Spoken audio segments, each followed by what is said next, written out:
Hello everyone and welcome back to Voidspace Alpha. My name is Ollie and today we are continuing our playthrough of Rome 2 Total War on the hard difficulty as the Romans themselves. And last episode of this army, the Griffin's Grace, attacked and destroyed one of our legions. So we are now going to go and return the favour, one would hope, by moving in the 18th Legion, and the 18th Legion is going to be able to make contact with this army, and I'm very much looking forward to, even though it's a whitewash, I'm going to fight this on the battlefield, because I'm very excited about destroying this this enemy army in its entirety. So yeah, let's do that. Thank you so much to the 40 God, what is it now? It is, let me get the actual number up whilst we wait for our deployment here. It is 48,901 people that have subscribed to the channel so far. You guys are awesome. Looks like the rain's not going to give up here in Northern Europe. Okay, now we're just on a black screen. Cool. Okay, we got fog instead of rain. Great. But no, thank you so much for all those subscribers. That is truly, truly amazing. I'm hugely, hugely appreciative of that. I'm just going to hit the start battle button, pause it immediately, and then I'm going to throw in... In fact, I'm going to throw my legionary cohort line. I'm going to throw about there, and then I'm going to throw these eagle cohorts, sorry, Evocati cohorts on the end. Get my missile troops in the center, so I can bring missile fire to bear, like so. My legatus or general or whoever it might be is going to go there, and then we'll get some cavalry on the flanks. Pretty standard deployment, so let's go for that. Should have just stuck to the manipular formation, or could have just stuck to the manipular formation that I automatically deploy with, but I'm a big fan of the enveloping line, as you've probably come to notice thus far. So yeah, we'll let these guys get into position, and then we'll start wheeling and doing damage to the enemy by closing in that distance. Right.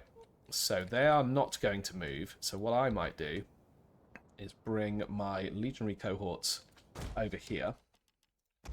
Get one of my Evocati on that flank. Another one of my Evocati on that flank. Get the ranged troops forming up behind general, like so. And then, yeah, let's just move the cavalry once again like that. And hopefully that will cause them to have to react, because I'll be positioning myself in a position where they will be outflanked massively. Should get some vision of more of their stuff. I'm going to put this cavalry on control group 1, this cavalry on control group 2, just so I can give them orders a little bit more cleanly. And yeah, we're doing it on speed 3 because there's nothing more boring than watching, 15 legionary cohorts move around a map. I'm sure you guys have all got better things that you want to do with your days. Let's move the mainstay of the infantry up. Cavalry. Evocati. And I think we just need to pin them. We just need to get them in a position to be pinned. Right, and then I can probably... If I grab all of this, can I just move it forward and just give them a walk order? Get them trudging forwards. How do I drop the speed down? There we go. Let's do that. Do that. There we go. Have a look in the woods. We have discovered the enemy's hidden unit. Yep, there's an enemy's hidden unit. It's a skirmish cav.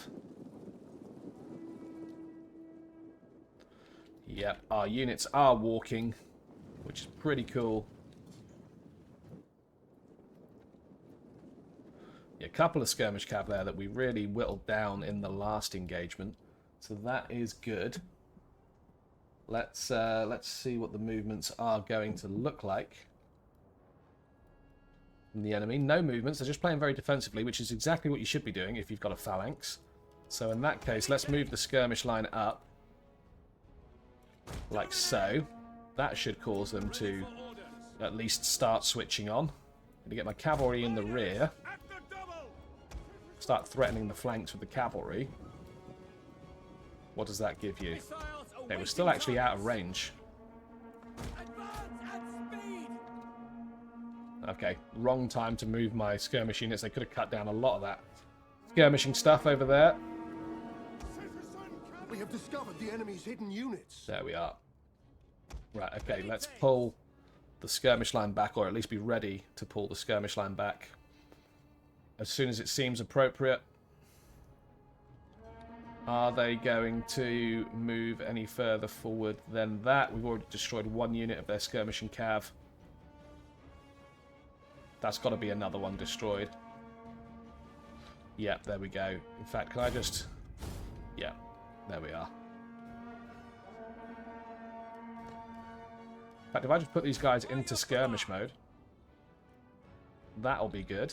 And what I can do is move my cohort line up right behind,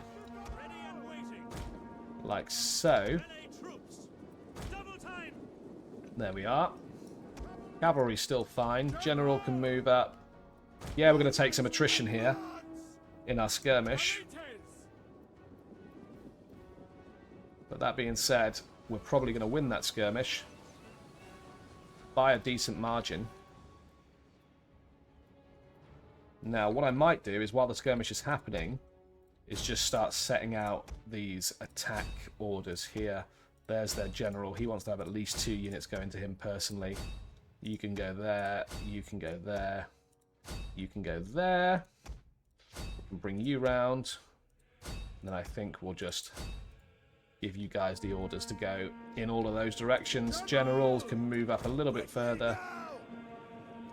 Yeah, the fact that these infantry are moving as well is going to cause their skirmish infantry to skirmish, so they'll get out of the way, the lion's share of them. Here's some skirmish cav over here. We haven't really utilised our cav because they've got so many phalanx units, or spear-armed units at least. The enemy general is right, the enemy general's dead. So that's going to be a big problem for them. Let's bring our citizen cavalry. In fact, let's chase them down. Let's bring these cavalry over here. That's Mercian Thracian cavalry. And yeah, it looks like our hidden units have been looks like a lot of our units are closing. Yep, there's another hoplites confident there. And in fact, could probably just charge into the back of that whilst they're fixed and held. These guys have caught the mercenary Thracian cavalry, which is good. Got 2 cohorts still moving. Enemy general is moving. But let's just bring you guys over here. That mercenary Thracian's going to be dead. Yes, it is. So I can bring these cavalry back and start destroying their slingers. There we are. At least you're chasing down 2 different types of units. There we are. Marvellous. And this hoplite shaken now. We got the envelopment there. There we go. Yes, we can start really closing the hammer and anvil here. Got the perfect surround on the hoplites. Is to just hit them with the infantry in the front, hold them, and then charge them in the rear, which is exactly what we're going to do here. If these guys don't break before then, which they just have. So that is battle, I believe. Yeah. Yeah, those guys are very lucky. Decisive victory. We lost 245 men to inflict 1,061 casualties. That's not too shabby. I'm okay with that. And yeah, vengeance has been served, which is nice. Let's kill everyone that was in that army. And yeah, the 18th Legion continues on and gets some upgrades of its own. Let's get strategist there. 1 to security against agents seems good. Do I want extra authority? No, I want extra armor for all units. That would be very, very useful. The Siege of Tur is no longer going on. We do have the 2nd Legion over here, which can probably, yeah, just auto-resolve their way into this fortress here. They're going to take almost no casualties at all. I say fortress, what I actually meant was settlement. So there is another settlement that we can take and convert over to the Roman way of life. And yeah, we've got 2 more armies over here. I wonder if I can take this legion towards Tur and take Tur off of the Macedonians. Is there any other provinces I can move towards? That one's quite defended. It's got a garrison of 11 with 4 artillery plus 18 units in it, so I think I'm better off keeping that there. These guys are all fine. I can turn you guys around. So that's okay. And then didn't I have another... Yeah, another full legion down here. And again, that's 20 strong with a garrison of 7. So I think I'm just keeping that legion there just to fix them in position whilst other forces make their way around the map. Now, I can bring the 15th down to there, the 11th down towards the north of Yathrib, and there was another legion moving as well. It was the 17th Seleucena, and they're going to move down to there. Now, all of these legions are now in the best possible position to assault Saba. This is going to be the problem area, and it's only going to be a problem in the sense of actually getting to it in time. And the big Saban army here that's at sea could, yeah, it is going to cause a problem. I could lose Mascat, but that is yet to be seen. So let's hit the end turn button, see what happens next. Macedonia is naturally going to have a lot to say. So let's see those agents move around. Can't seem to time skip these ones. I pressed the space bar, but it doesn't speed it up. There you are. Hopefully that agent's failed whatever it is there. We did see a large Macedonian force move towards Pella, which is, of course, the historical Macedonian capital. So need to bear that in mind. Yeah, Galatia and Armenia, still the power couple.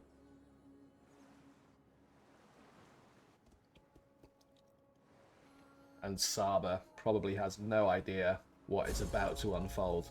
Military disruption at that army. So, okay, that agent didn't disrupt. Or didn't, sorry, wasn't unsuccessful. Let's continue to move the 18th Legion in this general direction. And I now have another Legion closing in the other direction. That fixes that situation.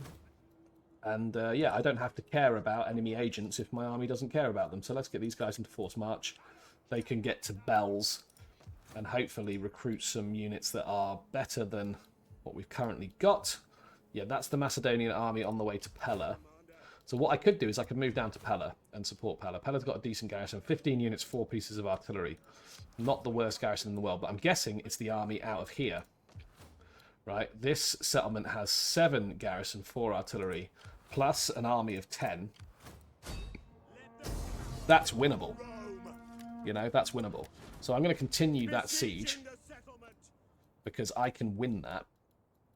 And then I am going to force march this army down into Saban lands. And then I believe these guys who are taking desert attrition, they are going to move towards Marib. Now, that may have been a bad move, but, you know, it is what it is. What's their army composition like? I have absolutely no idea, but they've got 8 additional units there. So what I may do is just assault these guys first in Yathrib. We're going to declare war. There we go. Lovely. That is an easy win for anyone. So I'm not going to make you watch a 96% win rate, or forced survival rate, I should say. But that settlement has been taken. Let's convert the main settlement over at least, so we get a bit of a garrison. And then I think, let's see what this says. Yeah, this says not a great deal of chance of success there. So let's bring our units back a little bit. And then if they sally out, at least we can fight them without their garrison, which would be nice. Right, well, look, that is where I'm going to leave it for today's episode. I hope you have enjoyed this one. I certainly have. Popping up on your screens now will be some other videos that I hope you enjoyed. Please do check them out. And, yeah, in the next episodes, we'll be sieging down Polpu Diva. So, yeah, check that out. Take care. Bye-bye.